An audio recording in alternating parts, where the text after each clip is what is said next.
Buenos días, bienvenidos y bienvenidas sean a este tercer día de la jornada de investigación del Centro Agenda Joven en Derechos y Ciudadanía de la Universidad Estatal a Distancia, la jornada de investigación 2024. El día de hoy vamos a tener 4 presentaciones de 4 trabajos que han elaborado los compañeros del centro, en este caso Fernando Obando Reyes, Brian Vargas Vargas y Roy González Sancho. Vamos a iniciar con el primer trabajo que está a cargo de nuestro compañero Fernando, al cual le damos la palabra. Fernando es comunicador social, antropólogo y músico, investigador del Centro Agenda Joven. Adelante, Fernando. Muchísimas gracias, Tony. Bueno, voy un momentito aquí para agregar la presentación. Y ahora sí. Bueno, yo hoy otra vez les voy a hablar de memes, pero de una arista diferente. Hoy les traigo el trabajo Xenofobia memética, un breve análisis de memes de Internet con mensajes discriminatorios alrededor del fenómeno de la migración venezolana y nicaragüense en Costa Rica. Este artículo lo pueden encontrar en el anuario número 30 del CONEIC, que es el Consejo Nacional de Investigadores en Comunicación de México. Y bueno, vamos de una vez ya al trabajo. Les voy a exponer primero, yo lo llamo así, un par de metas que tenía con este trabajo, aunque el segundo pueda parecer más bien como el objetivo general. Lo primero que yo quería era retar el paradigma del humor en los memes. ¿Qué me refiero con esto? Me refiero a que a partir de las principales teorizaciones que se han hecho del meme de Internet como tal, un elemento al que siempre se le da mucho énfasis es el asunto del humor, lo cual yo no pretendo como tirar por la ventana acá, ni pretendo decir que no es un factor importante para conceptualizarle, entenderle.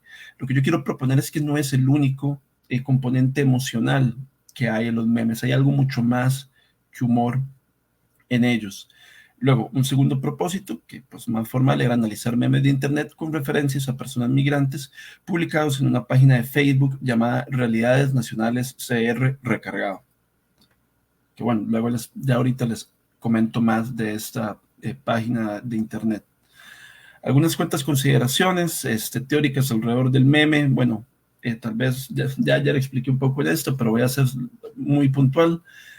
Yo aquí intento enfocarme más en la discusión del meme de Internet como tal, comprendiendo que es una discusión que se nutre de todos los principios de lo que podríamos llamar el meme dawkinsiano de Richard Dawkins, el cual es visto desde una perspectiva más en homologación a lo que sería un gen. Entonces el meme, el gene, entonces el meme vendría siendo como jugando el juego, valga la redundancia, del gen, en donde se va pasando de generación en generación y es como esta cuestión que se replica, pero más bien a un nivel cultural. Claramente hay toda una serie de críticas que se le podría hacer a esta posición y que es mucho de lo que ha hecho el meme de Internet a través de redefiniciones con enlaces con teoría social y poniendo principalmente lo que podríamos decir la atención a la persona o al usuario y generando toda una crítica a este enfoque más clásico, más genetista del meme para traer uno más, llamémoslo, multidisciplinar, en donde pues ya no solamente es el peso de la genética, sino también hay todo un asunto de condiciones sociales que se ponen en esta lectura. Y bueno, lo que les mencionaba un poco, aquí ha venido mucho a destacar lo que es el paradigma del humor en el meme de Internet para comprenderle como uno de sus rasgos característicos. Yo parto también de algunas otras consideraciones, entendiendo el meme de Internet como una herramienta de comunicación que resulta muy representativa de ciertas dinámicas de la modernidad tardía. El meme de Internet también como un elemento en medio de una irrupción tecnológica en donde se vuelve pues más que evidente a la hora de mediar toda una serie de formas de comunicarse, principalmente de manera digital, y no solamente de manera digital, porque verdad hay todo un asunto de cómo el meme brinca de Internet también hacia sus manifestaciones como un poco más tangibles, y lo podemos ver en dibujos, en pancartas, en manifestaciones, en camisetas, de otro montón de cosas. Luego también un asunto, un componente lúdico en el meme de internet, que eso es algo que varias personas autoras resaltan, como esta dinámica de juego, por así llamarlo, de juegos de palabras, ocultar cuestiones para que tengan un doble sentido y demás, como responden a toda una serie de mecánicas lúdicas comunicativas. Y también, bueno, yo para este trabajo sí me guío un poco por la parte de la teoría sociológica de representaciones sociales para entender el contenido de los memes, haciendo un poco eco de Moscovici, Jodelet y otros autores.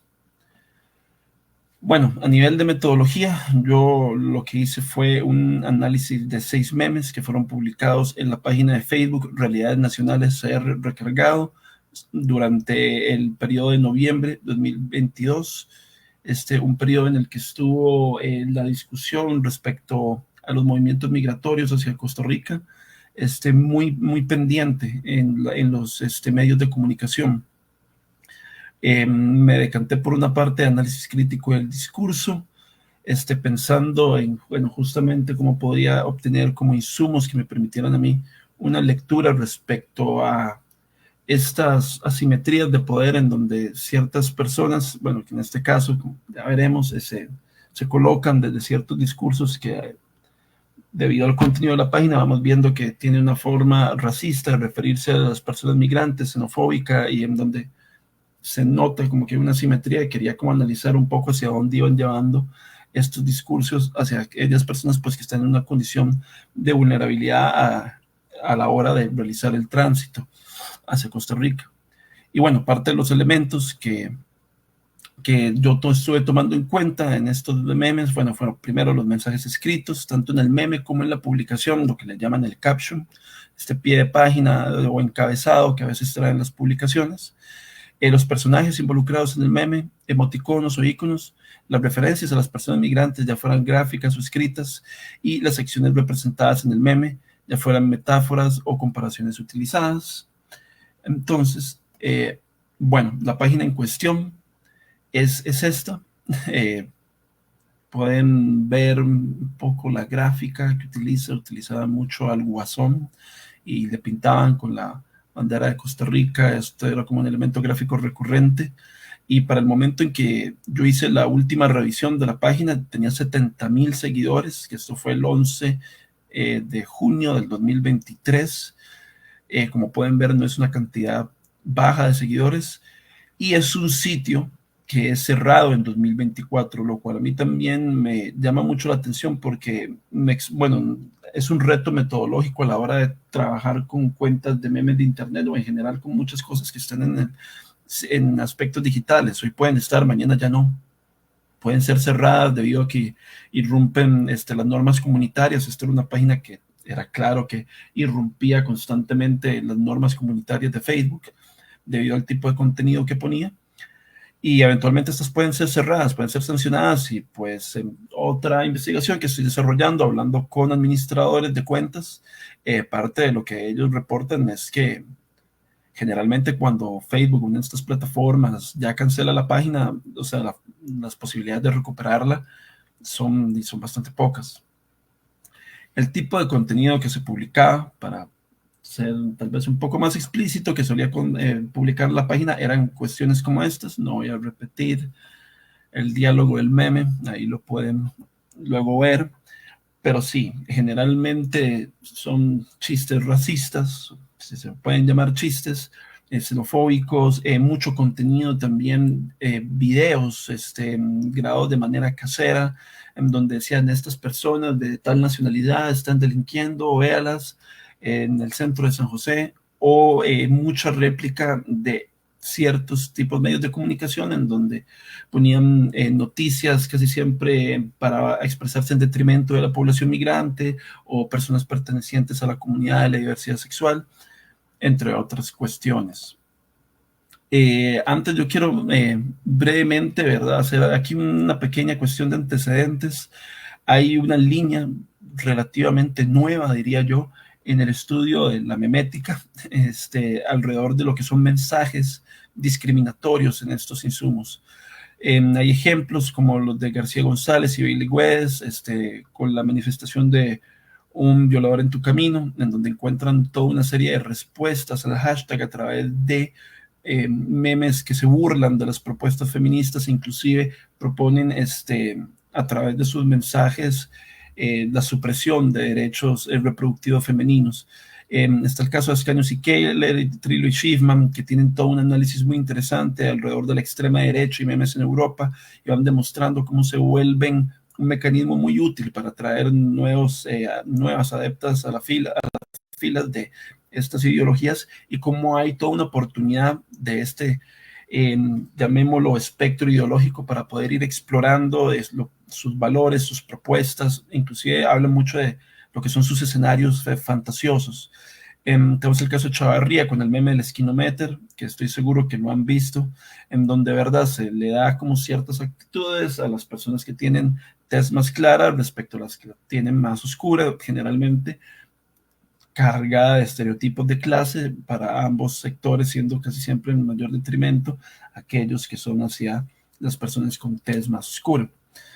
Y bueno, hay también otro caso de que ocurrió en México con los memes de Sonora Grill, que es un restaurante, ¿verdad?, en donde se cuenta la anécdota que se separaba a los clientes, dependiendo, se les sentaba dependiendo de su color de tez en la ubicación del restaurante. Hay un trabajo bastante interesante alrededor de los memes que salen a partir de este hecho, que se vuelve un hecho noticioso porque es denunciado en redes sociales.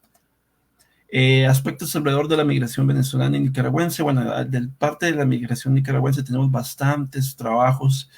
Ha sido algo bastante abordado a nivel académico, en donde se relatan, bueno, como hay toda una serie de percepciones xenofóbicas, hay toda una cuestión de mitos alrededor del sistema de salud, toda una cuestión de rechazo a la migración por parte de ciertos sectores de la población costarricense. Hay bastante explorado alrededor de este tema. Alrededor de Venezuela, al menos cuando yo hice esta investigación, que fue hace un par de años, diría que es un territorio menos explorado, apareció un poco menos explorado a nivel académico, con mucho registro periodístico realmente, y atravesado por varias situaciones bastante importantes, como fue todos estos intentos, diría yo, más bien de cambios que a la política de refugio que hizo la administración Chávez, todo un rechazo que se da parte de la Sala Cuarta, inclusive entrevistas que ocurren a nivel de medios internacionales, en donde, verdad, se da una discusión del ojo público en la situación de los migrantes venezolanos. En Costa Rica han salido mucho más trabajos a partir de los últimos años. Hay toda una cuestión alrededor, si no me equivoco, el documento se llama Notas de Coyuntura en Migración Latinoamericana y Centroamericana, que participan, bueno, varias personas académicas de la UNED, de la UNA, de la UCR, en donde han ido, ¿verdad?, explicando un poco más cuáles son las condiciones más específicas que enfrenta la población venezolana en nuestro país, población migrante. Bueno, pasando ya ahora sí a los memes, yo voy a traerles aquí nada más unos 3 ejemplos, porque si nos quedamos viendo los 6 memes, me voy a ir hablando de ellos. Este es el primero. El texto en el encabezado de Facebook dice, bueno, los dos son bien empachocitos, mendingueros, irrespetuosos, les vale el país y creen que los acoge, y les vale el país que los acoge, se abusen y se creen los propietarios. Los encabezados suelen tener bastantes errores gramaticales, entonces a veces se vuelve un poco enredado leerlos. Y bueno, aquí es bastante evidente, creo yo, la forma en detrimento de expresarse. Aquí hay toda una cuestión, ¿verdad?, a nivel de símbolos. En Mel Gibson, en la película Apocalipto, este es un meme que probablemente hemos visto antes. Se le incorpora un chonete, ¿verdad?, con la bandera de Costa Rica, y hay toda una crítica, o mejor dicho, una queja respecto a las estrategias de supervivencia que tienen alguna parte de la población por medio de la venta informal de productos. Luego, aquí está este otro, que dice, solo puedes salvar uno. Y a mí lo que más me ha llamado la atención de este meme es el cómo, ¿verdad?, se da este juego con los encabezados o con las pláticas que empiezan a desarrollar estos administradores de cuentas con los memes. Voy a leerla como muy rápidamente. Dice, estamos en una situación donde nuestro pequeño país está con un gran desorden migratorio, aumento de crímenes, narcotráfico, robos, violadores, precarios, basura en todos lados, pordioseros en cada esquina. Y la decisión es fácil y en mayúscula, en nuestro país, y debemos, de vuelta minúscula, pensar de vuelta mayúscula de una vez en nosotros. No debemos de seguir haciéndonos los buenos y arrinconados como tontitos sin libertad de expresión. Piensen en el futuro de sus hijos, la tranquilidad de su mamá, su papá, sus hermanos, sus seres queridos, etc. Parte de verdad, lo que yo venía a poner acá, creo que este es un meme que permite discutir sobre esto que les decía, el paradigma del humor, supongo, que también se vuelve, es algo que podríamos ir relativizando para cierto sector que consume estos memes. Podría haber un chiste acá, pero inclusive, más allá de eso, yo diría que hay una apelación a otro tipo de emociones, ¿verdad? En este caso, lo que podría ser la preocupación, o lo que podría ser como esta cuestión de indecisión, o de, pues sí, más una cuestión como de preocupación de qué hacer, ¿verdad? Entonces, más allá como de la cuestión de la mera broma, que, insisto, o sea, para mí aquí no hay ningún tipo de broma, me parece como una cuestión terrible, súper discriminatoria, a la cual no le encuentro la gracia con la cual mofarse, pero, insisto, los seguidores de estas cuentas pueden encontrar ciertos elementos, supongo, de humor. Ya me va quedando poco tiempo, entonces voy a intentar abreviar. Y luego, bueno, este es otro caso que me llamó la atención respecto a todo el rollo de construcción, lo que les hablaba, como esta cuestión como el juego lúdico de ponerse a armar un mensaje o rearmar un mensaje a través de las imágenes. Su texto son solo emoticonos, no dice nada más, en comparación como a los otros que intentaban hacer un mensaje más explícito. Pero eso aquí lo que tenemos es una escena, para quien no conoce Dragon Ball, bueno, es una escena de Dragon Ball, en donde llega este personaje que se llama Pilaf y confronta a este otro que le llaman coloquialmente el cocodrilo con lentes. Y bueno, aquí van armando como toda una historia que es terrible, que es como de un niño migrante que se lo come el cocodrilo. Al final como que el personaje nada más se despide. Insisto, para aquí es donde empiezan, ¿verdad?, también a marcarse estas diferencias y referentes contextuales, porque inclusive uno dice, bueno, ¿dónde está el armado del chiste acá o de la situación graciosa?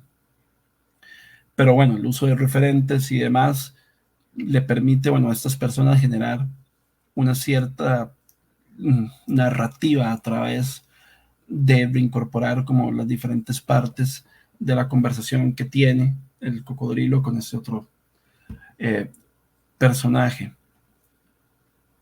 Entonces, bueno, pasando unas cuantas conclusiones y reflexiones finales alrededor de los memes, me parece que es necesario ver el meme de Internet como un elemento complejo, principalmente, claramente asociado al contexto digital, en donde no es un mero chiste, no es una mera imagen, hay toda una serie de representaciones detrás de estas construcciones de estos memes, hay toda una serie de mecánicas, tanto lúdicas como de conocimiento técnico, al momento de hacerlos,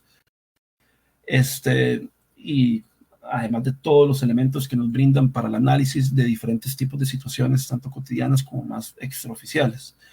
Luego, lo que les conversaba, el humor como uno tanto de estos disparadores emocionales, valiéndome aquí del concepto de Pérez, en donde sí hay una cuestión del humor, pero el humor no puede estar presente para ciertos sectores y no para otros, y no solamente ser el elemento exclusivo, como insisto mucho en el caso del meme 2, porque vuelvo a esta cuestión como de más allá, me parece que gracioso o no, me parece que se vuelve muy evidente donde empiezan a apelarse a otro tipo de emociones, como en este caso la duda, la preocupación, la incertidumbre.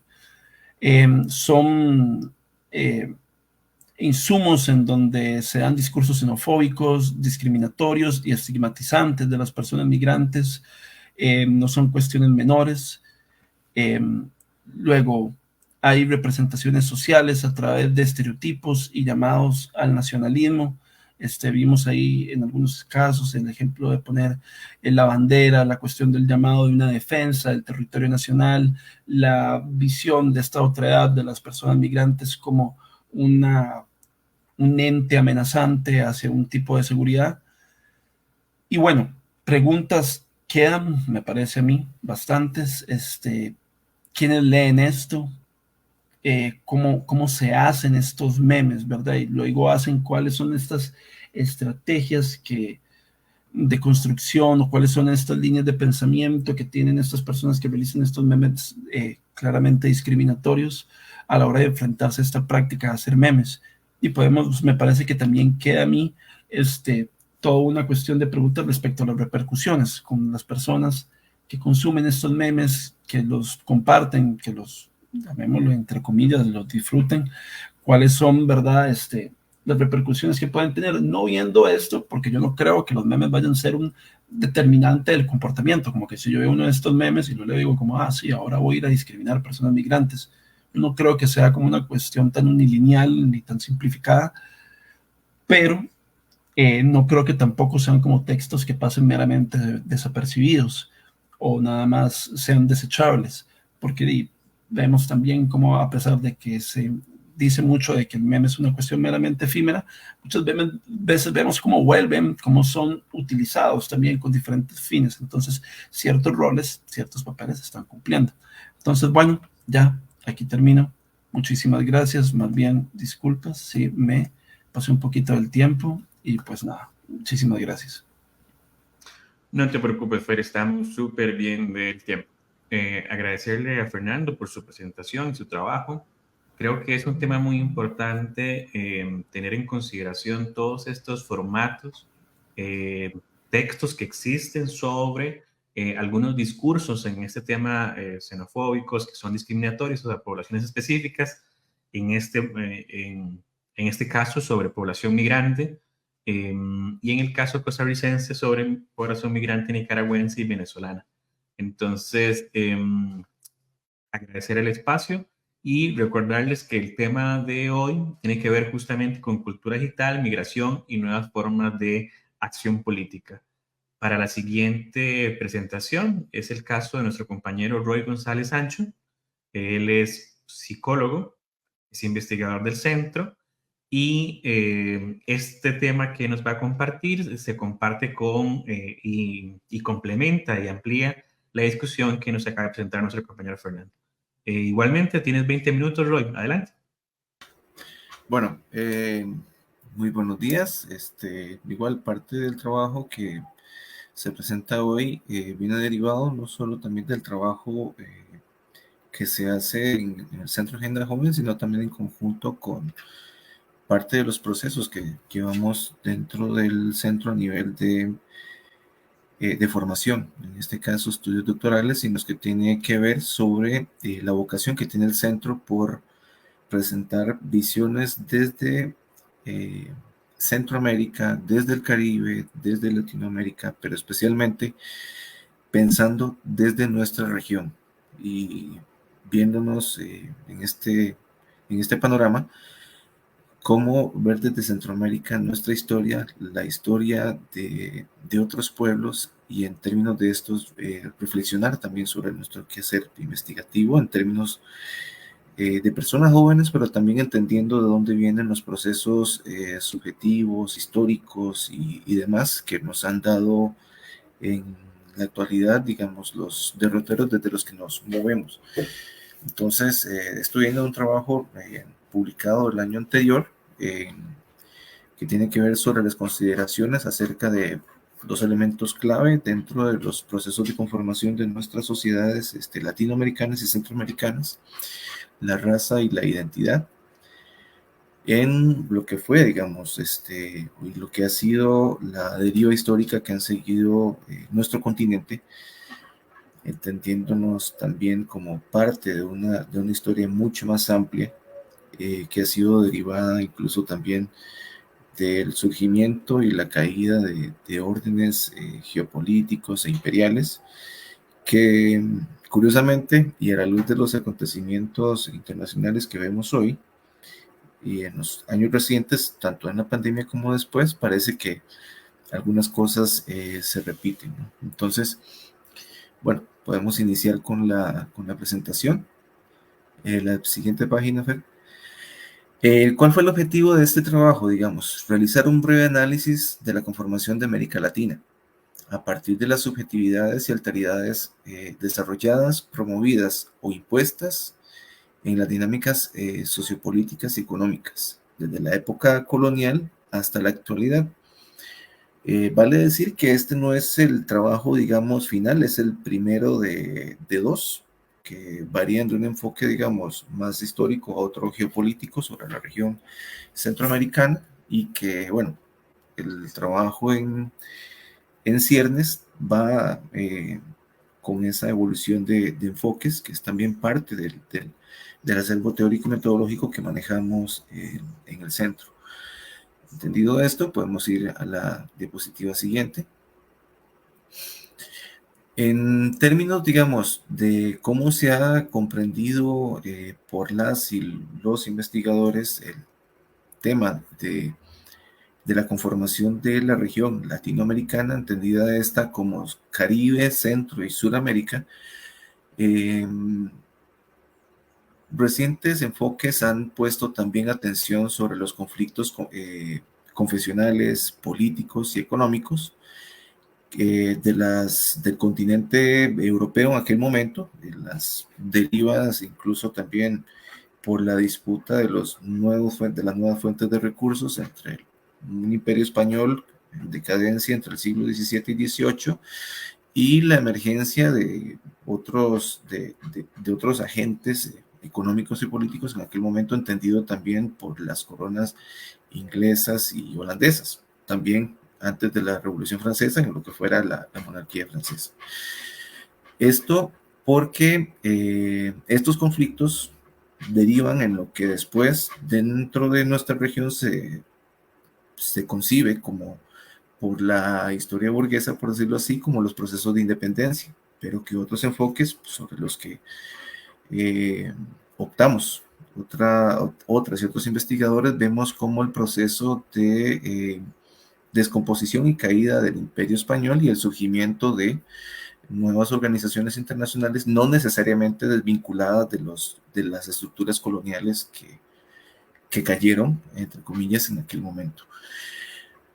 También otro eje de investigación ha estado en la implantación de la creencia de la superioridad moderna de la Europa, en aquel momento marcada por, como bien estamos diciendo, procesos económicos, entiéndase la revolución industrial, inclusive el desarrollo de un protocapitalismo, por decirlo así, la consolidación luego de aquellas coronas protestantes que nacen a la luz incluso también de un conflicto confesional. Y esto porque es importante, porque muchas de las justificaciones de los órdenes económicos y políticos tienen un elemento confesional que, en términos de una modernidad supuestamente secular, no entra, pero que, y sin embargo, sí sobresale en todos los pronunciamientos e inclusive en los trabajos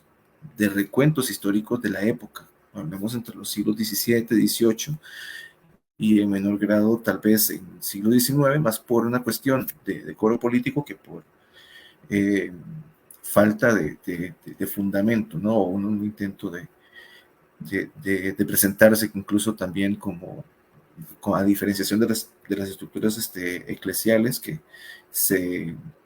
sobre las que se estaba luchando por una clase o unas clases sociales emergentes en aquel momento, que ahorita detallaremos. Y también, bueno, esta es como la parte más crítica, el ego con Quiro, es decir, aquella subjetividad y aquella creencia también que no solo se basaba en la superioridad, sino también en una supuesta designación divina sobre el imperativo civilizatorio que se quería llevar en este caso al continente americano. La próxima. Ahora bien, dentro de estos desarrollos o dentro de de los puntos más, podríamos decir, generales, trabajados dentro de la historia o del enfoque historiográfico que se le da a este momento de la realidad continental que teníamos, se habla, por ejemplo, y como bien decíamos, de una suerte de reproducción de los conflictos, de los conflictos, de las lógicas y demás que sucedían en Europa y que se trasladan al continente americano. Por eso se habla incluso también de las diferencias en la conformación entre las colonias anglosajonas y las españolas. En primer momento, porque a la postre, como se verá luego, aquellos conflictos nodales, por ejemplo, entre un componente confesional protestante en contra de uno católico hispanoparlante, se van repitiendo. El territorio americano en este momento, estamos hablando ya a la altura del siglo XVII, entra a ser el marco de las disputas imperiales que en aquel momento aquejaban al continente europeo. Como bien decíamos, este antagonismo católico-protestante será un sello central dentro del desarrollo tanto de las nociones de nación, valga la casi redundancia, como las subjetividades derivadas y también las aspiraciones de las clases sociales surgidas a la luz de las modificaciones, el paso de un orden feudal a uno protocapitalista en algunos de los mejores casos, y en la conservación de algunas estructuras coloniales, como ya se verá luego. También hay un detalle importante que marca la diferencia entre las colonias, en este caso anglosajonas y las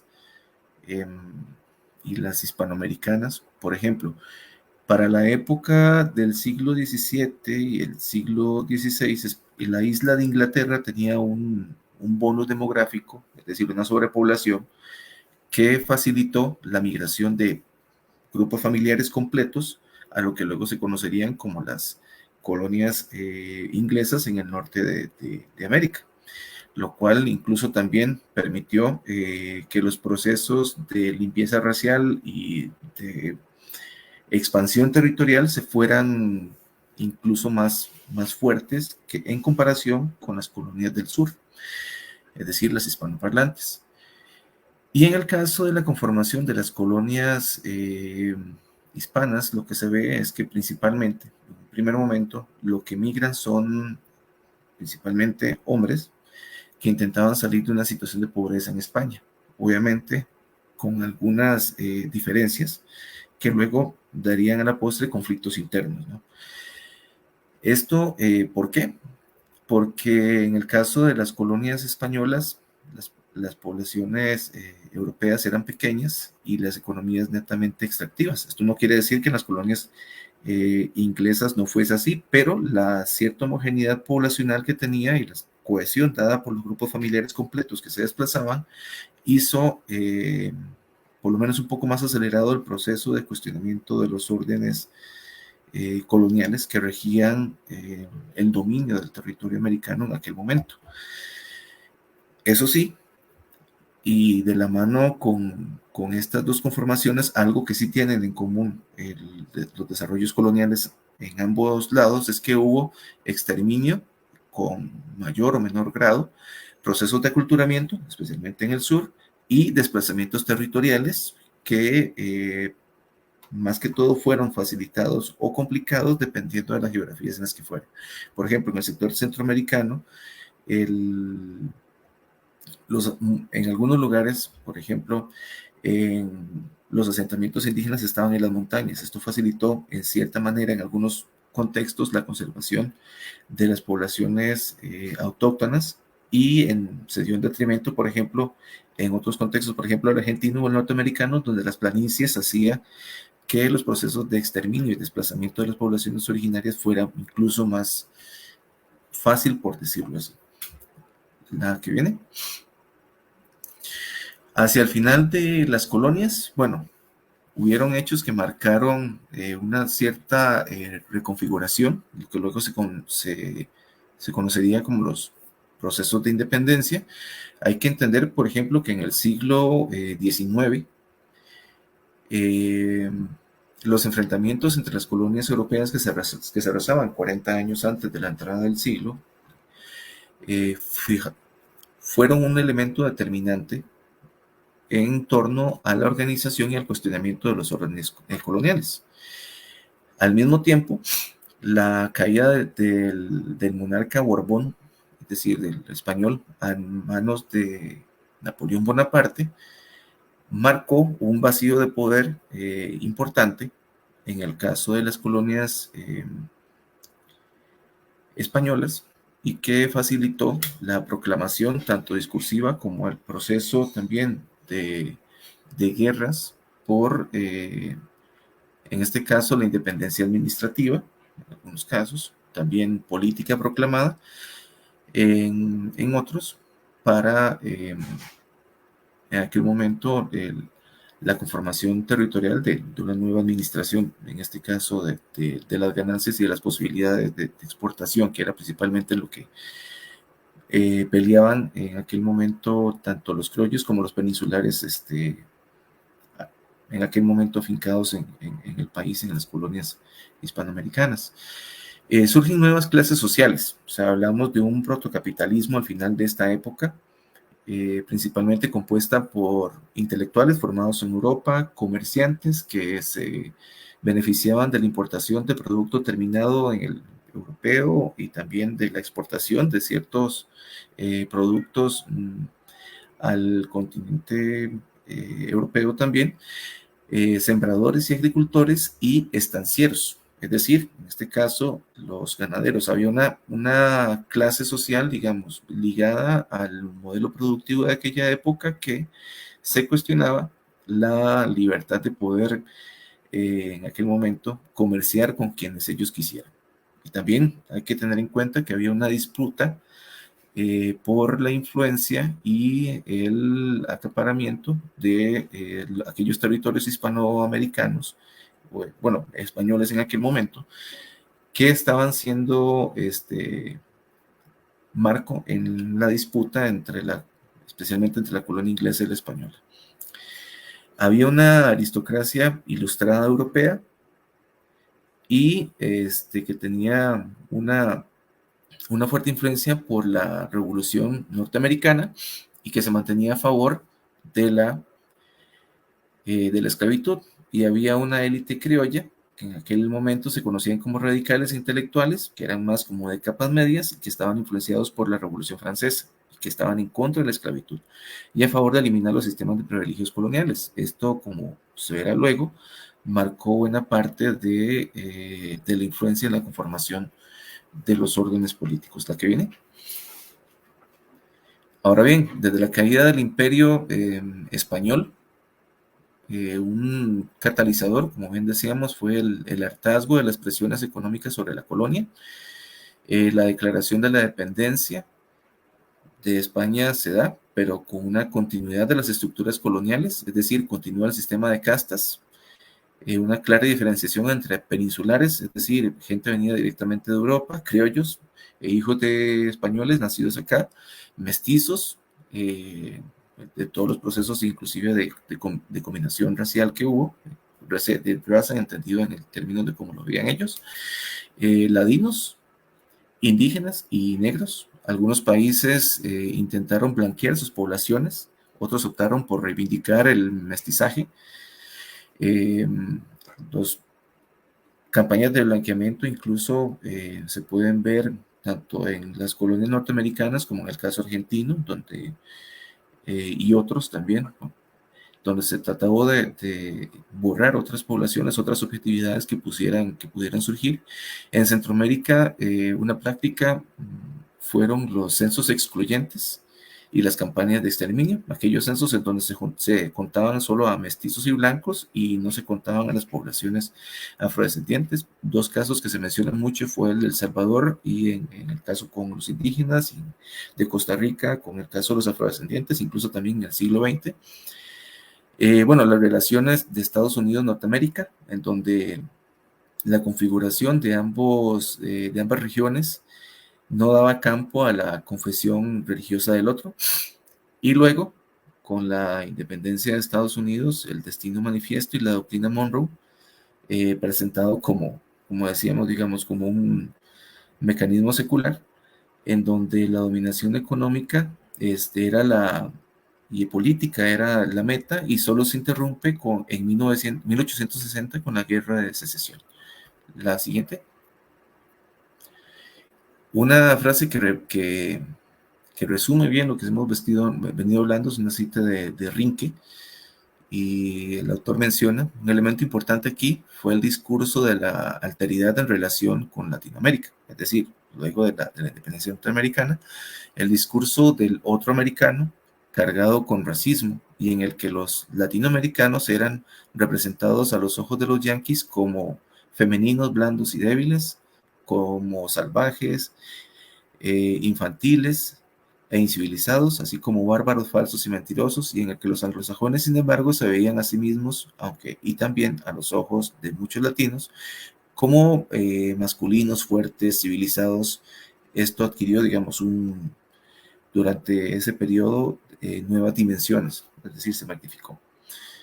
Y finalmente, un problema que vimos o que podemos ver que son como constitutivos de estos procesos es lo que ya hemos visto graficado en muchas otras investigaciones: las dicotomías entre barbarie y civilización, el latinoamericano como el sujeto a salvar de su propia fe, normalmente, y la negación del otro, salvo, digamos, los matices que podrían darse. Estos serían como los efectos o los elementos estructurales que han determinado la conformación tanto de las concepciones de raza como también de las subjetividades dentro del continente. Eso sería. Muchas gracias, Roy. Le agradecemos por el uso del tiempo. Y ahora vamos a abrir un espacio en este primer bloque con estas dos presentaciones, tanto la de Fernando Obando Reyes como la de nuestro compañero Roy González Sancho. Y me gustaría tenemos aquí tres preguntas realmente que nos hacen llegar. Voy a hablar sobre la primera. Dice... se habla mucho del humor en los memes, pero poco de las otras emociones que brotan de estos. ¿Cómo podríamos ir atendiendo esta situación? Y también, aunada a esta pregunta, es si podrías enseñar alguna respuesta, Fernando, sobre qué sienten los que se identifican con estos memes de más orden discriminatorio, estos que exploraste en este trabajo. Muy bien. Sí, creo como que todavía estamos, ¿verdad?, en ese proceso de trascender esta cuestión del humor. Igual, pues un poco lo que yo decía al principio era, no es como que lo vamos a tirar por la borda, porque es un elemento que parece como constituyente en muchísimas de las conceptualizaciones que se hacen alrededor del meme de Internet. Es un elemento que sigue apareciendo asociado a los memes de Internet que se utiliza el día de hoy. Pero creo que hay varios caminos acá. Creo que los análisis de contenido, los análisis críticos de discurso nos permiten ahondar un poco más en cuáles son esas otras motivaciones que se están moviendo, cuáles son estas otras emociones. Creo que trabajos de corte más etnográfico con personas que crean memes nos pueden dar una respuesta, y digo crear memes desde espacios como las cuentas como tal, que quizás puede ser como un lugar más formal, entre comillas, a nivel digital, como también como estas personas que elaboran memes de manera más cotidiana, ¿verdad? Y desde las mismas herramientas de edición del WhatsApp, desde las mismas, inclusive, herramientas de edición que tiene Instagram, TikTok, ahondar más de cuáles son estos componentes emocionales que están entrando en juego ahí. Ligándolo ahora un poco a la otra pregunta, esto de, bueno, pues, ¿qué sienten estas personas? Pues nada, voy a dar tal vez la respuesta más rigurosa, que es como no lo sé realmente. Diría como que ahí es, uniéndolo un poco con la primera, ahí es donde hay todo un nicho de investigación, esta parte de repercusiones, esta parte de trabajar con la gente que está compartiendo estos memes. Y ahora voy con otra parte de la respuesta que quizás es la más especulativa. Porque yo me guío, ¿verdad? Un poco a través de reacciones de Facebook y un otro que otro comentario, ¿verdad? Entonces uno dice como, bueno, hay gente que pone muy bien, ajá, sí, dígale, sí, esta gente es así. Entonces uno podría pensar que hay estas personas que sienten placer al ver estos memes, se entretienen, o inclusive les da como cierta valentía de opinión a la hora de quizás cuestiones que no se dirían en ciertos espacios, aquí así descargar ciertas cuestiones, y pues claramente con actitudes discriminatorias. Igual insisto en que creo que con esto hay que tener cuidado porque de la nada podría hacerse esta asociación de, vendes, consumen muchos de estos memes, entonces activamente van a salir y a la primera persona nicaragüense que vean van a empezar a discriminarlo, porque no creo, ¿verdad?, que funcione tan burdamente. Pero sí creo que hay, ¿verdad? Tenemos ahí todo un nicho de exploración y creo que es poco, ¿verdad? Lo que hemos sondado en cómo están funcionando en estos espacios, también teniendo en cuenta de que hay muchos, digamos, Facebook es un lugar con muchos grupos, en donde muchas veces, ¿verdad? Voy a poner un ejemplo basado en la experiencia. Hay grupos en pro del presidente o hacia movimientos más conservadores y demás, y no es que son páginas de memes, ¿verdad? Publican noticias, publican videos, publican opiniones, ¿verdad? Y uno ve que en la sección de comentarios alguien responde con un meme, ¿verdad?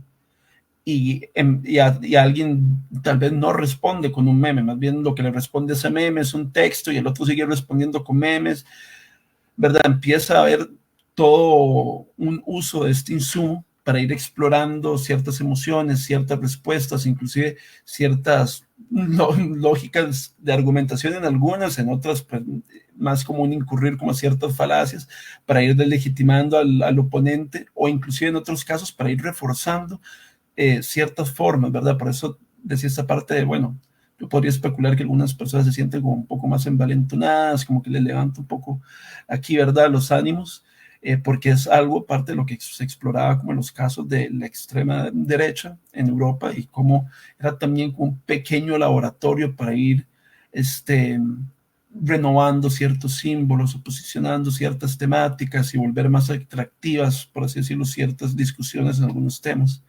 Pero bueno, creo que podría dejarlo por acá. Muchas gracias, Fer. Sí, definitivamente es importante a la parte de los estudios sobre los discursos, también análisis sobre las audiencias, que es muy importante para poder comprender lo que se está discutiendo desde la producción de estos memes. Una pregunta para Roy, para continuar con el debate.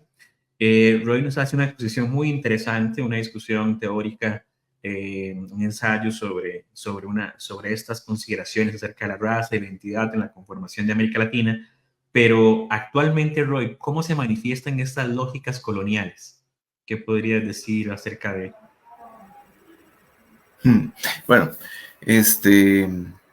prácticamente lo podemos ver inclusive en las orientaciones internacionales de cada país, como grandes bloques, es decir, aquellos más abocados hacia sus antiguos, por decirlo así, digamos, a otros que han tratado de construir o con sectores que han tratado de construir procesos o proyectos alternativos. Entonces, por ejemplo, uno puede ver incluso ahorita un contexto muy interesante de un proyecto alternativo en México, con lo que ellos llaman una cuarta transformación, que incluso ha hecho un proceso de enfrentamiento y de cuestionamiento a todas aquellas lógicas coloniales e inclusive el lugar de subordinación que han tenido históricamente, primero de España, luego de Estados Unidos, y otros procesos u otros países que están todavía o que intentan, por ejemplo, mantener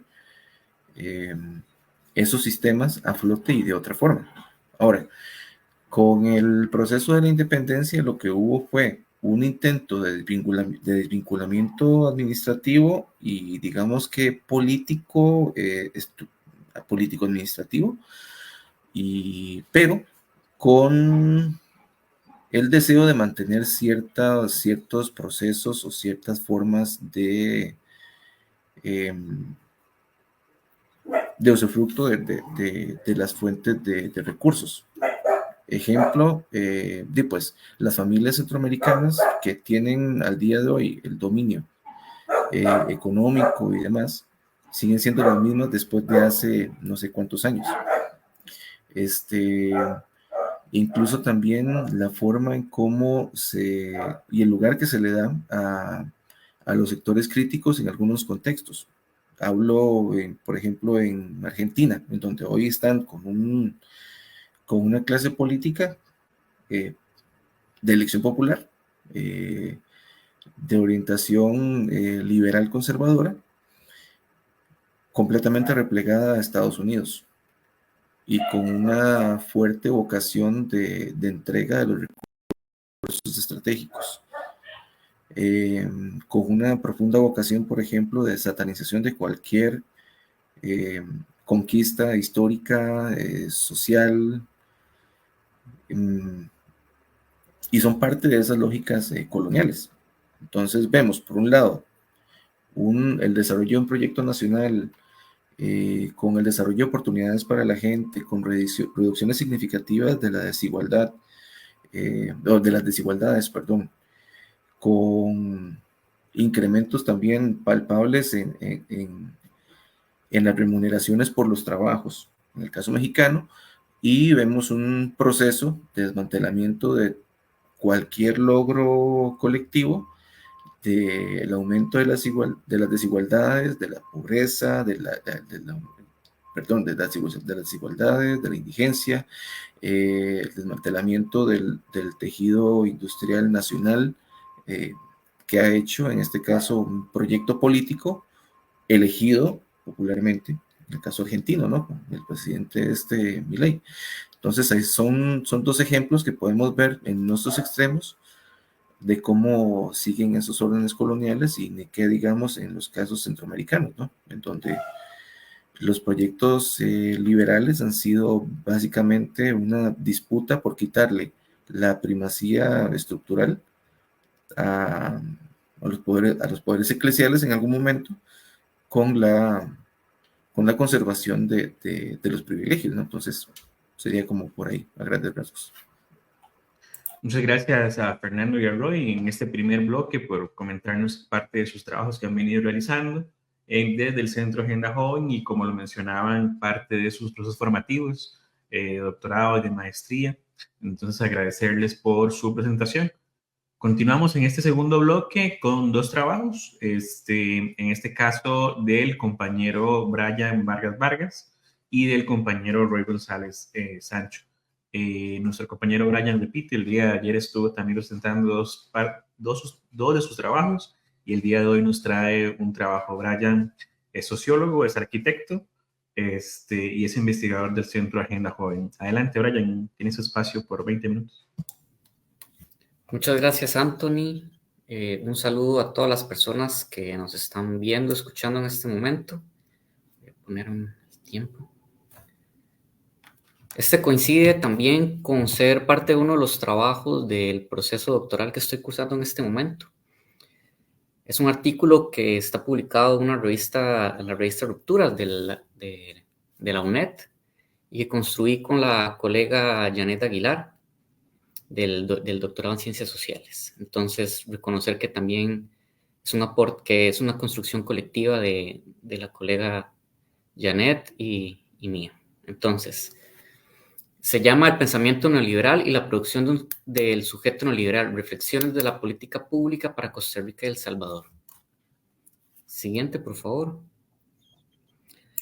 Nosotros hicimos esta reflexión considerando que el neoliberalismo no es solo una serie de medidas político-económicas, sino que también hay una construcción de valores y de elaboraciones de sujeto en el que el individuo se ve como una entidad aislada y responsable de sí mismo, despojado de la necesidad de un Estado protector o una estructura social común, ¿verdad? Que no es solo una serie de medidas económicas de las que más adelante voy a mencionar, de ese llamado consenso de Washington que llamaba Williamson a partir de los años 80, sino que también viene acompañado de una serie de valores y de deber ser que la acompaña y de alguna forma legitima. Entonces, este era nuestro punto de partida y, bueno, emprendimos la reflexión. La siguiente, por favor. ¿En qué contexto empezamos a hablar nosotras de neoliberalismo en Centroamérica? Siempre se hace un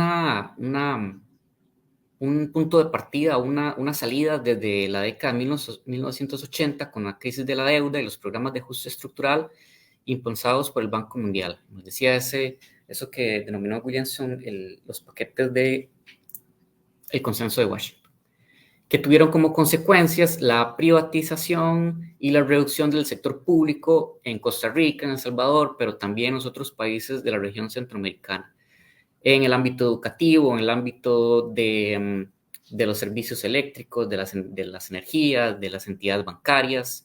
Pues cada país tuvo su particularidad, pero la privatización y la reducción del sector público fue una apuesta de estas medidas, que tiene como consecuencia el desempleo, la precarización laboral, la dependencia de la empresa transnacional.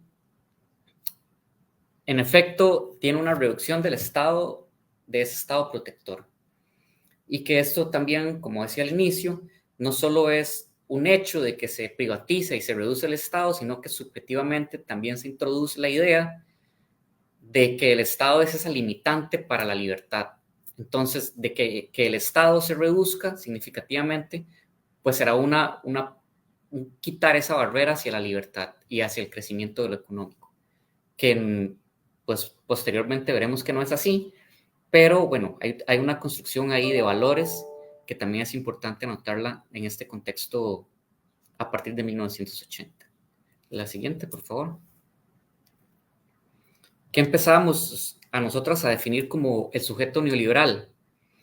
Es el sujeto que se promueve como un individuo autónomo, responsable de su éxito y fracaso, que se desvincula el sujeto mismo de la necesidad de un Estado protector, promoviendo la autoexplotación y el consumo como libertad. Es ese que se considera sujeto rendimiento, que debe estar siempre constantemente trabajando y siendo eficiente, de alguna forma haciendo referencia a la charla que tenía ayer sobre la ciudad McDonaldizada, ese que no se quiere salir de la cadena de montaje, que siempre debe estar ahí, funcionando y rindiendo. Ya no necesito, es interesante porque es una ruptura con la idea de instituciones de control de Foucault, en la cual se dice que ya no, a este momento, el sujeto neoliberal ya no es necesario esas instituciones de control porque ya hay una forma de autocontrol, una forma de autosujetarme a lo que debo estar haciendo. También eso sería una expresión de este sujeto neoliberal, el sujeto emprendedor, el sujeto empresa. Se enmarca también y empieza a determinar la capacidad de agencia. Solo se puede vivir en una sociedad, y eso tiene que ver con la colocación del capitalismo neoliberal como posibilidad única de pensamiento, que también sería un logro de la economía capitalista neoliberal, que no hay forma de considerarse sujeto fuera de esta forma económica capitalista neoliberal. Pueden haber expresiones de subjetividad, pero siempre hay que ajustarse a esta forma económica y política y social como forma única. Sería algo que también un logro, que dicen algunos autores, que logra establecer el neoliberalismo. Pensar que no hay más allá de esto. Es un sujeto que entra en competencia como un objeto, no como sujeto en el mercado, ¿verdad? Y eso tiene que ver con lo que decía al inicio, con ese individuo que es responsable de su éxito o fracaso. Entonces voy como objeto al mercado y si fracaso, pues es mi responsabilidad. Y si triunfo, también es mi responsabilidad. Y que sobreviva al mejor. Es un sujeto que considera que se va al mercado y se sobrevive el mejor, sin importar lo que eso implique con el otro, ¿verdad? Si el otro no logró ciertas expectativas, es porque no hay un valor por el esfuerzo, ¿verdad? Entonces, esas son algunas características que la compañera Janet y yo empezamos a enunciar respecto a cómo se configura este sujeto neoliberal. La siguiente, por favor. El sujeto neoliberal, para Pavón sería entonces el híbrido de un Homo economicus con un Homo psicologicus, que sería un sujeto individualista, egoísta, interesado, posesivo, competitivo, insaciable, sin escrúpulos y que tiende a desentenderse de la política. De desentenderse de la política porque porque no hay un proyecto de construcción colectiva, social, no hay una idea de sociedad. Mientras la política sea una intención de conversar con el otro y pensarse en conjuntamente un proyecto de bienestar colectivo, pues todo lo contrario, el sujeto neoliberal tenderá a alejarse de esta idea de la política. Considerando también lo que decía antes, que el Estado viene siendo esa barrera para la libertad del sujeto neoliberal. La siguiente, por favor. El sujeto neoliberal es ese que se configura bajo la consigna del Yes We Can, de esa psicología positiva de que podemos hacer lo que queramos si ponemos ese esfuerzo, ¿verdad? Ese es el que describe Chulhan, que puede llevar hasta la sociedad del cansancio, ¿no? La siguiente, por favor. ¿Qué impacto tiene esto en el Estado y las propuestas de gobierno, que fue lo que nosotros hicimos como ámbito empírico para la reflexión? Bueno, ya vimos algunos impactos en el Estado, que reduce la intervención del Estado, favoreciendo la privatización de servicios como la salud, la educación, porque se considera el Estado como un impedimento para el sujeto libre. Esto resulta en menor acceso a los servicios esenciales, especialmente de sectores desfavorecidos. Es un Estado o una apuesta de cambiar derechos como la educación, como la salud, como la vivienda que hablábamos ayer, por servicios que se lograrán en tanto el esfuerzo individual. Se fomenta entonces el sujeto emprendedor como respuesta a los problemas de empleo, y eso es lo que nosotros intentamos rastrear cuando revisamos las propuestas de gobierno de los partidos en Costa Rica del 2022. Empezamos a rastrear en nuestro interés que esta idea del sujeto emprendedor iba a ser una constante, y pues logramos demostrar que sí es una constante esta idea del sujeto emprendedor en los planes de gobierno. En Costa Rica y en El Salvador, el emprendimiento se presenta como una vía al desarrollo, aunque muchos negocios no sobrepasen los primeros años. La siguiente, por favor. ¿Qué consecuencias han tenido las medidas neoliberales? Bueno, el mismo Banco Mundial apunta que fue desde donde se reciben las medidas de desfinanciamiento del Estado y las otras medidas de ajuste, pues señalan los bajos niveles de crecimiento económico, los altos niveles de endeudamiento, y que ahora se conjugan con esa venida menos del Estado.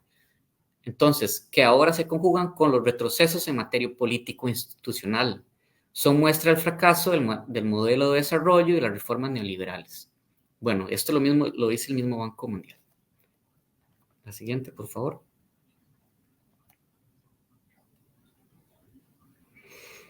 En términos, desde el punto de vista teórico, nos posicionábamos del concepto tomado bueno, Faraone lo utiliza, pero es del sociólogo estadounidense James Petras, que habla del neoautoritarismo. Y nosotros, cuando revisábamos los planes de gobierno, pues nos parecía que nos estábamos afrontando a este neoautoritarismo, ¿verdad? Que es la elección entre candidatos similares, en el mejor de los casos con matices, pero todos de fondo consecuentes con el neoliberalismo. Y bueno, hay un espectro de lo político en los partidos a las elecciones de Costa Rica, además izquierda o derecha, pero la constante en pensarse, en considerar que dentro de lo que se llamaba antes como pensamiento único, que no hay otra forma económica, sino es la economía capitalista neoliberal y de este sujeto empresa, pues viene siendo la constante, y más o menos el acompañamiento que pretendiera un partido u otro dar a un emprendimiento, pues la propuesta sigue siendo enmarcada dentro de este sujeto neoliberal y la responsabilización individual del éxito o fracaso. La siguiente, por favor. ¿Qué nos dicen los datos propiamente? Bueno, para Costa Rica el emprendimiento es más una ilusión. De todos los emprendimientos de las personas jóvenes que existen en el país, solamente el 0.5% logran establecerse por periodos superiores a los 3 años y medio. Lo dice la misma INCAE. En Costa Rica, el 80% de los mismos no sobreviven 3 años de operación. Bueno, nos damos cuenta que esta idea de emprendimiento pues es complejísima, y esto sin entrar a diferenciar acá o definir propiamente qué es un emprendimiento, ¿no? Porque de alguna forma es omitir o aplanar las jerarquías sociales que voy a referir más adelante, que es muy diferente del origen de una familia, por ejemplo, en la que yo tengo cierto capital y decido establecer un restaurante en Barrio Escalante. Es muy diferente de que si yo en casa hago unas empanadas y voy y me las pongo en una cesta y voy puerta por puerta a sobrevivir. Bueno, ¿son emprendimientos o son similares? Me parece que no. Bueno, entonces yo creo que estas diferencias ni siquiera se hacen a la hora de hablar, por ejemplo, de emprender. La siguiente, por favor. En el artículo pueden revisar. Este es un cuadro muy grande. Esta es una imagen simplemente de referencia. No pretendo que lean ahí. Pero encontramos estas similitudes en todos los planes de gobierno de los partidos políticos a las elecciones nacionales en Costa Rica el año 2022. Ahí lo pueden revisar y encontrarán específicamente qué dice sobre emprendimiento cada partido político. La siguiente, por favor. ¿Qué críticas hacemos nosotros a este individualismo neoliberal, ¿no? Decimos que hay una subjetivación neoliberal que promueve el individualismo extremo, dificultando la creación de vínculos sociales y afectivos. La competencia y la explotación llevan al aislamiento y agotamiento psicológico.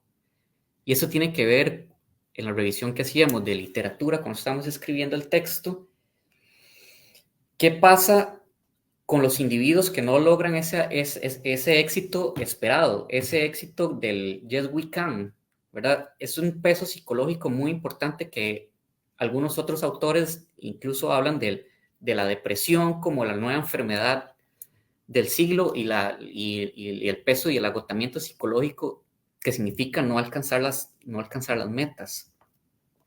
Y esto en el tema de juventud es interesante. Como decía ayer, algunas realidades como necesidades como el trabajo estable, la vivienda, el acceso a la salud, son derechos, pero que en esta consideración individualista del sujeto, estas dependerán del valor del esfuerzo. ¿Cuánto psicológicamente agotamiento psicológico pesa eso, ¿no? No alcanzar nunca una estabilidad laboral, no alcanzar las promesas idealizadas, no alcanzar a tener una vivienda durante toda su vida. Bueno, otras de las críticas que hacíamos nosotras es el fragmentación de las sociedades centroamericanas, el aumento de las desigualdades y la pérdida de la cohesión social. Lo definíamos como una autogestión extrema. La siguiente, por favor. Conclusión. Tal cual lo han apuntado muchos autores, sobre todo algunos bastante de los teóricos de la dependencia, que esta serie de medidas en lo económico, en lo institucional, en lo político, fueron medidas ahistóricas, pues en este plano de lo subjetivo siguen siendo medidas o idealizaciones ahistóricas. Es un aplanamiento de las jerarquías sociales, es decir, que no importa el origen de un individuo, de una familia, de un colectivo, de un barrio, que si se quiere hacer algo, se puede lograr, ¿verdad? ¿Y cuánto pesa eso psicológicamente de no alcanzarlo? ¿Es materialmente posible? Son preguntas que esos postulados idealistas del valor del esfuerzo del sujeto empresa, pues no se cuestionan nunca. Se persiguen ideas más que certezas que constituyen un individuo. Hay un incesante presente que omite la construcción histórica de la sociedad y ofrece exigencias pocas veces reales. preocupa que apostar por la individuación sea la constante en las propuestas políticas partidarias. Bueno, lo que teníamos pensado que íbamos a encontrar en los planes de gobierno, pues no lo encontramos. Y es esta idea del sujeto emprendedor y autorresponsable de todo lo que le acontezca. La siguiente, por favor. ¿Qué hacer ante este sujeto neoliberal? Yo creo que hay que dejar de pensarse como ese sujeto histórico, digamos, y entender la realidad no solo individual, sino del hogar, de la región centroamericana, de lo latinoamericano, y entender que venimos de un proceso histórico que nos da diferentes puntos de partida para afrontar la realidad. Y desprendernos, por tanto, de ese pensarnos ahistórico del yes we can, y sobre todo despejarnos de ese trabajo del sujeto rendimiento que nos lleva finalmente al sujeto consumo, y salir de esa cadena de montaje, salir de ese trabajo cuya intención única es consumo, prevalecer sobre el otro, demostrar que yo sí hago un esfuerzo mayor que el otro, y a apostar por unas consideraciones más colectivas y del bienestar de todos y todas. Entonces ahí me ajusto un poco al lema del filósofo del punk para mí, de Evaristo, que tiene ahí en su camisa. Y bueno, creo que lo voy a dejar por acá, y lo hice bien con el tiempo. Muchas gracias, Anthony. Súper bien con el tiempo, Brian. Muy importante la reflexión en el sentido de que nos permite cuestionarnos sobre una idea generalizada que se realiza cuando se habla del neoliberalismo, entendiéndolo solo como un sistema económico, ¿verdad? Vaciándolo de su contenido ideológico y sobre todo el componente cultural que tiene el tema del neoliberalismo, ¿verdad? Y como lo mencionaba un autor, un estratega militar, Gilpin, que señalaba que el principal triunfo del neoliberalismo es sin duda este sentido cultural que tiene el neoliberalismo. Más allá del político, del económico, es cómo se ha entronizado culturalmente como la forma de entender, de relacionarse y entender cómo se hace sociedad. Entonces, claramente es más que un sistema económico. Muchas gracias por tu presentación, Brian. Continuamos con el trabajo de Roy González Sancho, el último investigación del día de hoy. Igual, Roy, tienes Muy bien. 20 minutos como máximo. Puedes proceder cuando gustes. Ok, perfecto. Bueno, este otro trabajo tiene que ver con un ensayo en el marco de una serie de publicaciones que se hicieron en el centro con motivo del aniversario número 100 del natalicio de Paulo Freire, y en el que se pretendía, bueno, pues hacer propuestas haciendo honor al autor desde un enfoque crítico. En el caso personal, opté por ponerlo en diálogo con otro autor, en este caso Mark Fisher. Entonces, esta publicación sale en una revista polaca en español. Creo que en el año 2023 también. Se titula Diálogo Freire-Fisher entre la pedagogía freiriana y una alternativa de acción política. Ahora bien, la siguiente. Bueno, ¿quiénes son Paulo Freire y Mark Fisher? Bueno, a la derecha, Paulo Freire es un profesional brasileño a quien se le debe la pedagogía del oprimido, la posibilidad incluso de pensar una educación diferente, humanista, centrada en la pregunta, y como veremos más adelante, no tan centrada en las destrezas, es decir, en los enfoques mecánicos. A la izquierda, Mark Fisher, fallecido en 2017 por suicidio. Uno quizás de los pensadores más influyentes actualmente, bastante crítico incluso del orden neoliberal aplicado en Inglaterra, con un profundo contacto con colegas de América Latina.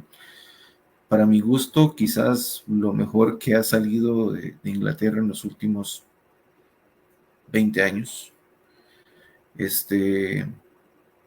Y a quien por desgracia perdimos en 2017, pero que, como sucede con Paulo Freire, sus publicaciones recientemente han adquirido un vigor importante, especialmente por las y los compañeros de la editorial Caja Negra, quienes en algún momento trabajaron de cerca con él en las traducciones. Y bueno, sus publicaciones en esta editorial tienen una notable mejoría con respecto a sus versiones en inglés y las primeras versiones en español hechas por otras editoriales, especialmente por el trabajo de las compañeras traductoras de la editorial. Ahora bien, entrando en materia, la siguiente.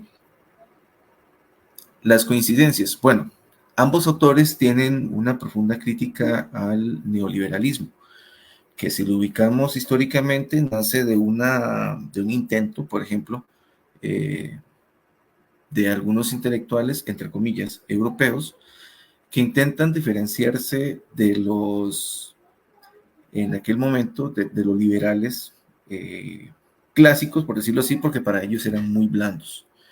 Vale decir que en el marco de sus reflexiones, estos intentan llevar a un carácter casi que de discurso religioso, algunos preceptos económicos de dudosa fundamentación.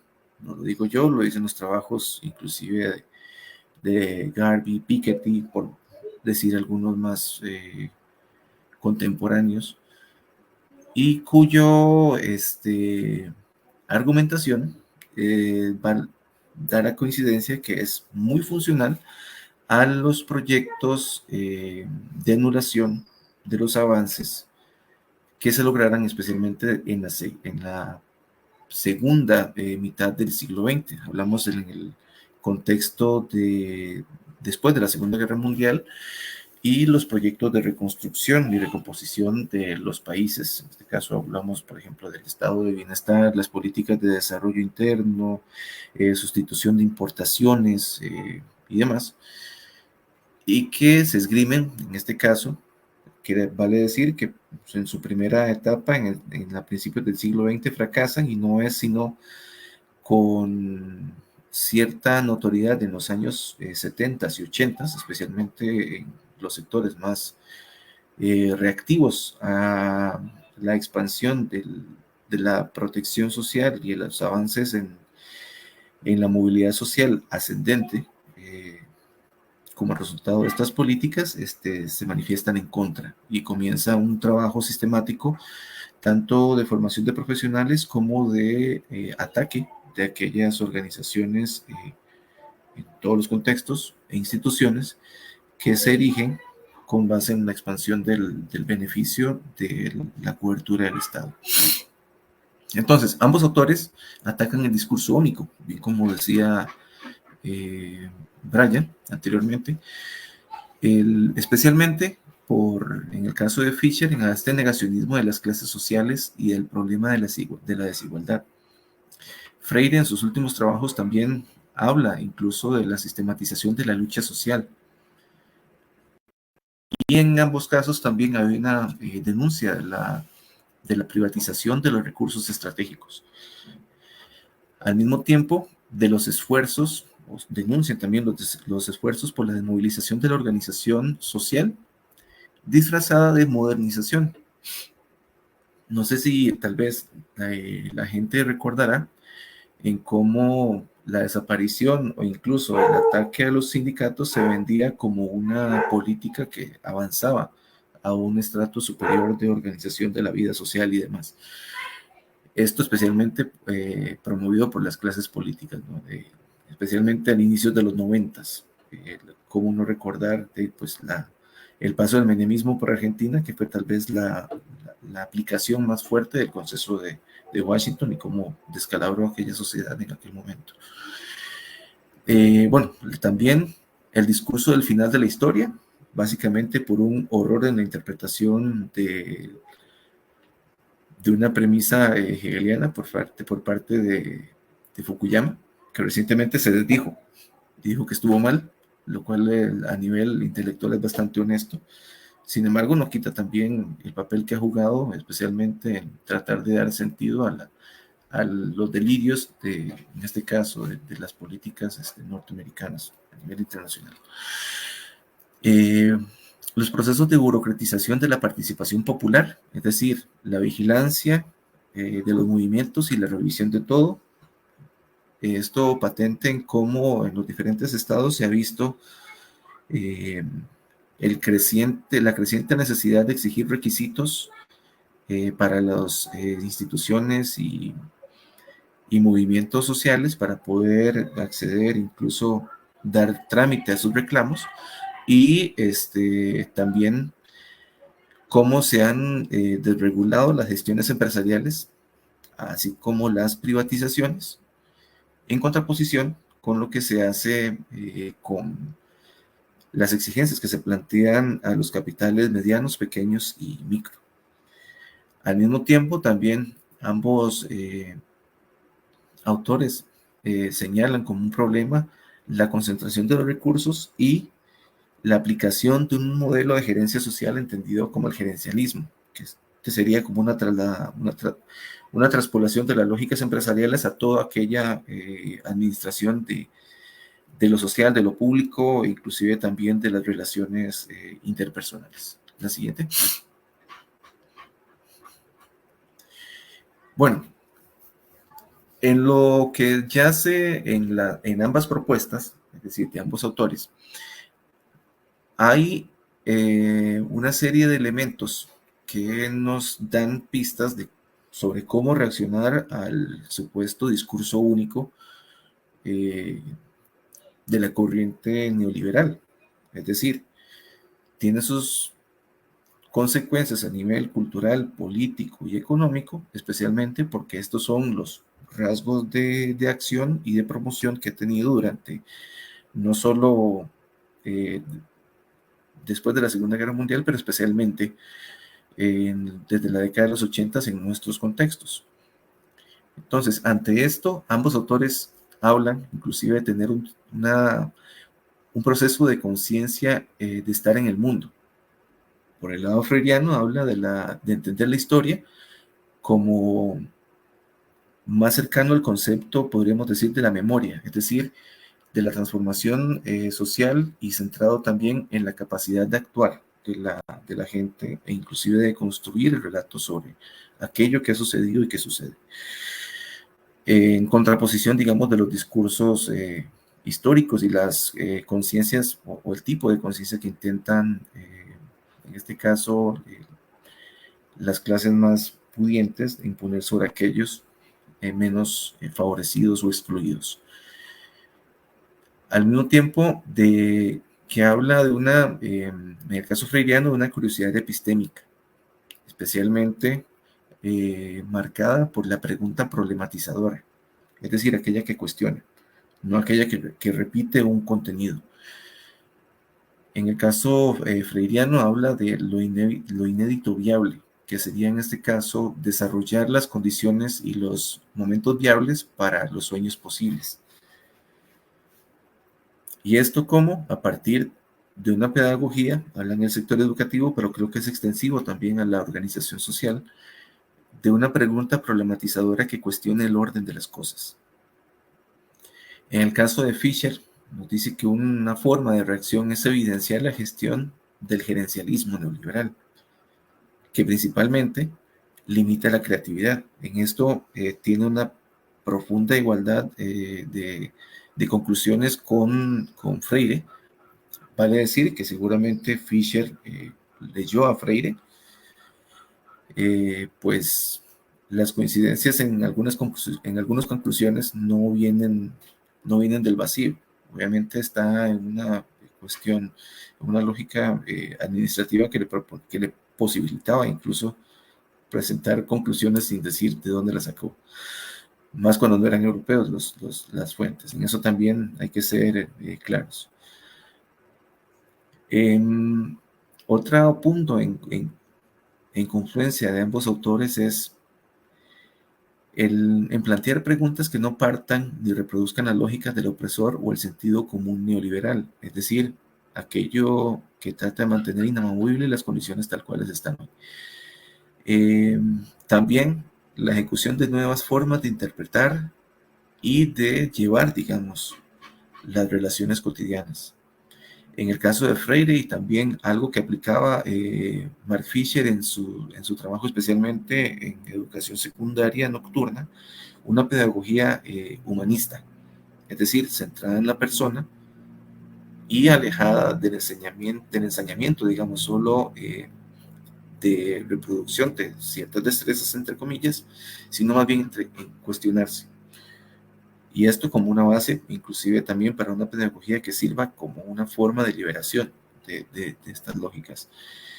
Al mismo tiempo, ambos tienen una profunda vocación por revirtuar, o en este caso podríamos decir de devolverle la dignidad a las expresiones populares, tanto en las protestas como también en las organizaciones.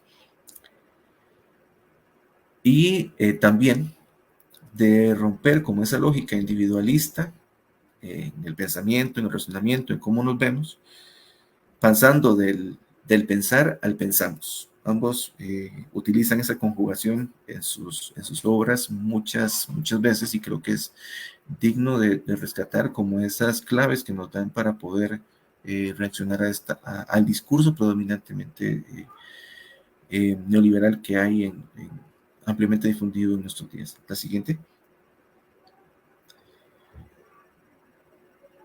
En este caso, algunas de las citas extraídas del trabajo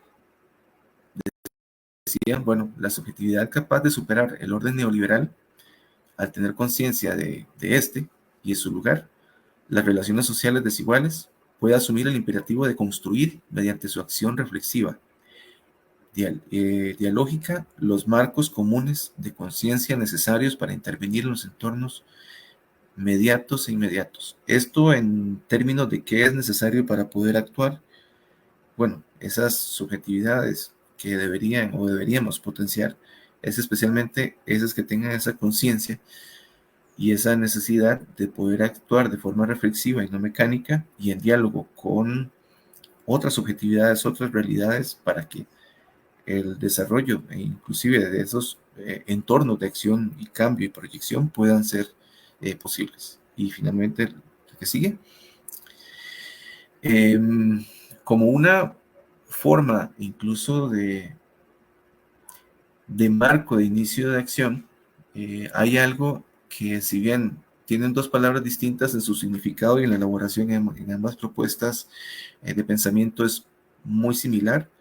La indignación en el caso de Freire, y el resentimiento en el resentimiento popular movilizador en el caso de Mark Fisher, nos hablan incluso de usar estas indignaciones, estos resentimientos como un primer paso para movilizar la concientización o la conciencia y la práctica política. ¿Cómo? Esto es lo que nos da Freire, por medio de la denuncia de las condiciones injustas y el anuncio de que las cosas pueden ser mejores. En el caso del resentimiento, Fisher nos habla de no aceptar la culpa depositada sobre las víctimas de las desigualdades y abundar la resignación inmovilizante y el pensamiento mágico neoliberal. Es decir, abandonar aquellas nociones que nos impiden movernos y aquellos razonamientos o frases hechas que vuelcan sobre el sujeto el sufrimiento de las condiciones en las que se encuentra. Entonces, en ambas propuestas hay una fuerte señalamiento a indignarse por la opresión y manifestar abiertamente el resentimiento por el privilegio desmedido de unos pocos, que al fin y al cabo es el origen de los problemas. Sin embargo, En este caso, ambos autores confluyen en decir que el otro, en esta búsqueda de no repetir estas lógicas, el otro que disfruta de esos privilegios o el que repite estas lógicas, también expresa el mismo, de esa misma lógica que los aprisiona a ambos, ¿no? Algunos con mayor grado de conciencia, pero sí hacen, en este caso, pues, esas salvedades. Y en el caso de Fischer, nos aporta que uno de los primeros pasos también es esa confrontación hacia la inferioridad introyectada. ¿Esto por qué? Porque esta inferioridad introyectada en muchos lugares o en muchas ocasiones es el primer obstáculo para poder construir proyectos colectivos y también movilizaciones. En ambos casos, por ejemplo, nos hablan de superar las luchas separadas y superar también la fragmentación de las identidades, que al fin y al cabo sirve como una especie de jerarquización bastante funcional a los órdenes imperantes, ¿no? Y bueno, algunas conclusiones generales en la que viene. La importancia de recuperar las utopías como esas guías de proyectos o esos caminos a seguir, porque al fin y al cabo, aunque es deseable o son deseables los resultados inmediatos, estos deben estar guiados por algún punto en el horizonte, ¿no? Y es precisamente una de esas que se discutía ayer, una de esas cosas que debemos recuperar, ¿verdad? Que son las discusiones de estos mundos posibles, de esos proyectos ideales, de esos futuros, ¿no? Que son deseables y que podemos ir construyendo. La acción inclusiva, es decir, la práctica por demás preferida de los órdenes neoliberales es la exclusión, ¿no? En este caso, poder conjuntar a varios sectores, varias subjetividades, varios seres, para poder construir esos inéditos viables que nos habla Freire. El humanismo, básicamente fundado en la pedagogía de la pregunta, más allá de las enseñanzas técnico de destrezas, porque al fin y al cabo lo que dan como resultado muchas veces estos procesos es gente que sabe cómo reemplazar una pieza de un aparato, pero no cómo resolver un problema o generar, digamos, una variación de ese aparato que están, o de ese problema que están tratando de resolver. Entonces, de ahí la importancia de que la pedagogía de la pregunta problematice y permita el desarrollo de otras soluciones, ¿no? Porque al fin y al cabo esas soluciones son como la base para esos proyectos inéditos y viables. Al mismo tiempo, superar el pensamiento mágico del éxito individual excepcional, es decir, abandonar los ejemplos de esos grandes millonarios que nos venden como si hubieran empezado con $1 y ahora tuvieran toda esa acumulación de capital, sin tener en cuenta que todos estos provienen de lugares adinerados y han gozado de todos los favores estatales y de recursos públicos que no ha tenido el resto de gente. Al mismo tiempo de superar la culpa de las condiciones desiguales, es decir, la culpa depositada en aquellos que lo sufren de los estratos más bajos. Y bueno, sería básicamente, como para hacerlo breve y no pasarme con el tiempo, esa es la exposición. Muchas gracias, Roy, por este ensayo. Es bastante valioso los trabajos que hemos visto, que se han discutido la mañana del día de hoy. Hemos discutido 4 trabajos. En total, la jornada presentamos 14 trabajos que tienen que ver con, los denominamos como 3 temas. Uno, el día martes, educación, desigualdad y permanencia estudiantil en Costa Rica. El día miércoles, el día de ayer, juventud, ciudad y fenómenos sociales emergentes. Y el día de hoy, cultura digital, migración y nuevas formas de acción política. Y con esta de las nuevas formas de acción política, que es lo que discutimos actualmente, y en las últimas 2 conversaciones, quiero hacer este énfasis en lo común que presentaban las dos investigaciones y tenían que ver con ese sentido común neoliberal, este pensamiento único que nos da el neoliberalismo, ¿verdad? Y por otro lado, el tema de las alternativas. ¿Qué alternativas existen ante este pensamiento único, ante esta única forma de pensar que se nos ha entronizado como la única opción viable posible? Y el gran esfuerzo y trabajo que hace el compañero Roy de poner a discutir a dos autores, ¿verdad? Y en el caso de Freire, conmemorando, perdón, los 100 años del natalicio de Freire, para ponerlo en esta discusión. Entonces, tengo dos preguntas concretas. Una para el caso de Brian, ¿verdad? Hablando en este sentido, Brian, ¿qué otras formas de subjetividad son posibles en nuestra sociedad? Si hemos dicho que esta no es la única, que hay alternativas, ¿cuáles serían estas otras formas de subjetividad? Y en el caso de Roy, para que lo conteste posterior a Brian, es en ese sentido, ¿cuáles son estas alternativas a este sentido común neoliberal, ¿verdad? Que son preguntas similares, ya que discutieron este mismo tema ustedes en este momento. Adelante. Yo creo que tendríamos que empezar por decir que el pensamiento único neoliberal y por tanto su subjetividad no es la única, ¿verdad? Nosotros lo estamos poniendo en una discusión acá, formamos parte de esta lógica neoliberal de una u otra forma, pero no es la única. Por ejemplo, desde el espacio en que se construyen este debate, que es el Centro Agenda Joven, Derechos y Ciudadanía, tenemos una concepción más allá de esa educación neoliberal que le ofrezca, que debe estar al servicio del trabajo.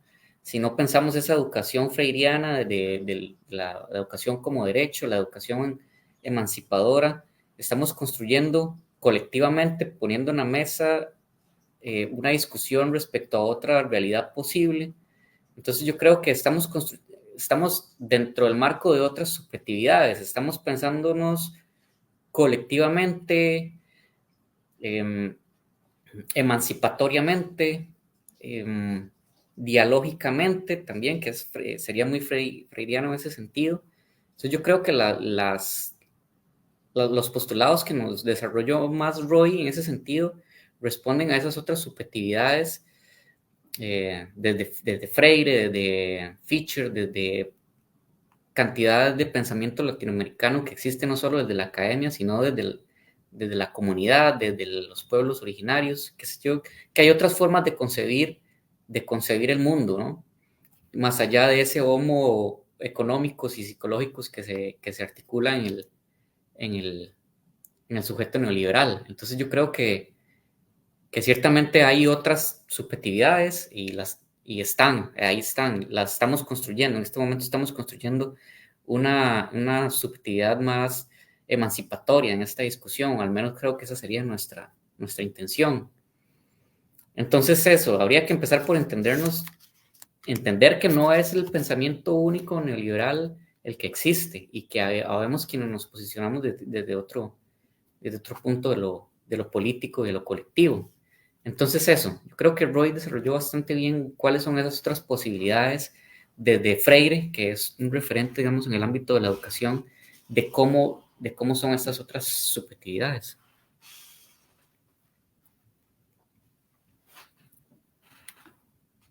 Por ahí.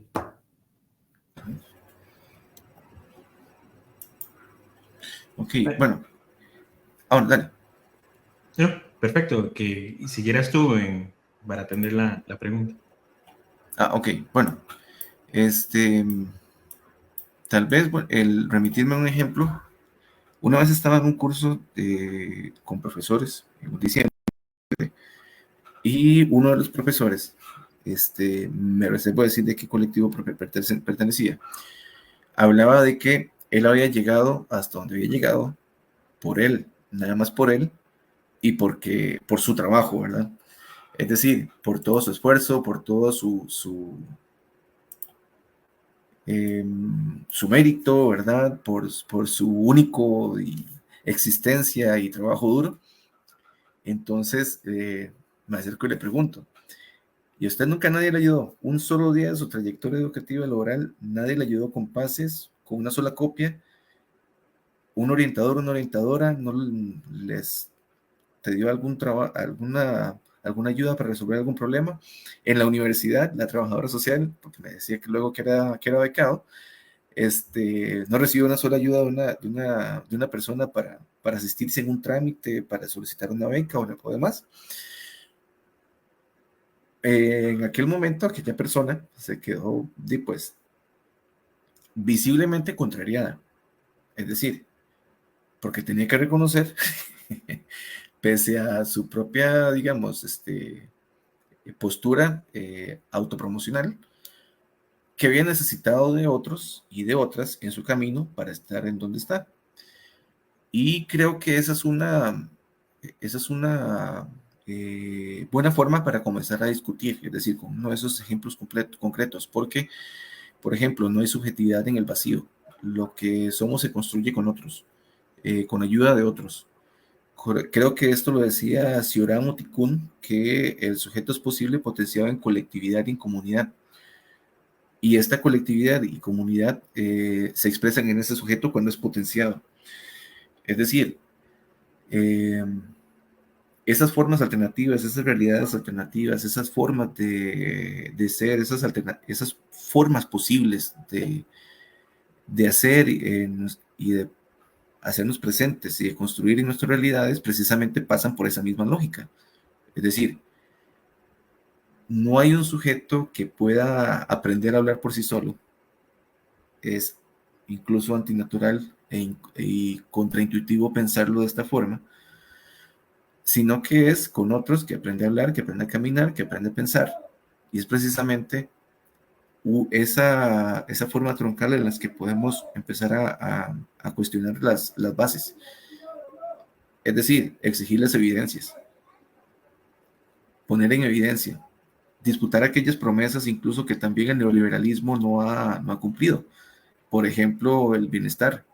Por ejemplo, la desburocratización de la vida cotidiana, porque esto se lo han facilitado a las empresas. Es decir, en España, en Panamá es muy, muy, muy fácil poner una empresa, especialmente si está vinculada al sector financiero y especulativo, en unas cuantas horas, en contraposición con lo que se puede hacer en el caso inglés o en el mismo caso panameño o en el costarricense, de lo que se necesita para poner un negocio propio en el país. Los procesos se demoran en algunos casos en 20 días, según sacaban algunos datos. Es decir, la misma lógica neoliberal, como bien señalaba Fisher, está en la burocratización de la creatividad y las posibilidades de ser de otra gente, no solo en medio de lo productivo, sino también de lo subjetivo.